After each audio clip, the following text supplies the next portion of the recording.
जिल्हा परिषद कर्मचारी पतसंस्थेच्या वतीने जिल्ह्यातील 60 विद्यार्थ्यांवर कौतुकाची थाप. पतसंस्थेच्या 60 गुणवंत विद्यार्थ्यांचा गौरव करून जोपासली सामाजिक अभ्यासातून जीवन जगताना सुद्धा विद्यार्थी गुणवंत झाला पाहिजे.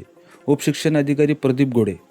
जिल्हा परिषद कर्मचारी सहकारी पतसंस्था रजिस्ट्रेशन 109 यांच्या वतीने गुणवंत विद्यार्थ्यांचे गौरव सोहळ्याचे आयोजन दिनांक 19 जुलै 2026 ला सहकार संस्कृती भवन, आर्णी रोड, यवतमाळ येथे करण्यात आले. या गुणवंत विद्यार्थी सोहळ्याचे प्रदीप गोडे उपशिक्षणाधिकारी यांच्या अध्यक्षतेखाली प्रमुख अतिथी माजी प्राचार्य डॉक्टर प्रशांत गावंडे, अधिव्यक्ता पुनीत मातनकर, उपशिक्षणाधिकारी दयाशंकर चित्तळकर हस्ते उद्घाटन करण्यात आले.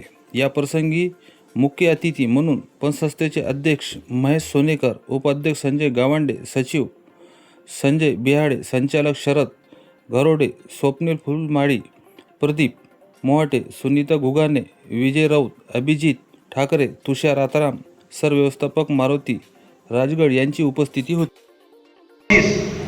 आणि एक सुंदरसं असं प्रशस्ती पत्रक या ठिकाणी त्या पाल्यांना आपण प्रदान करणार आहोत.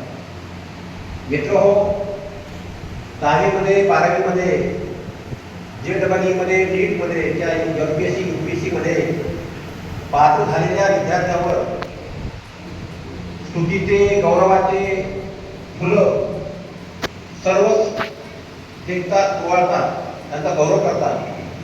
परंतु हे आकाशाचे एवढे यश प्राप्त करण्यासाठी त्या मुलांनी, त्या मुलांच्या पालकांनी किती त्याग केलेला असतो हे इथे बसलेल्या पालकांना माहीत आहे. अगदी 8व्या वर्गापासून घरातील टीव्ही बंद होतो. अगदी 8वी 9वी पासूनच पालकांचे काय ते टूर्स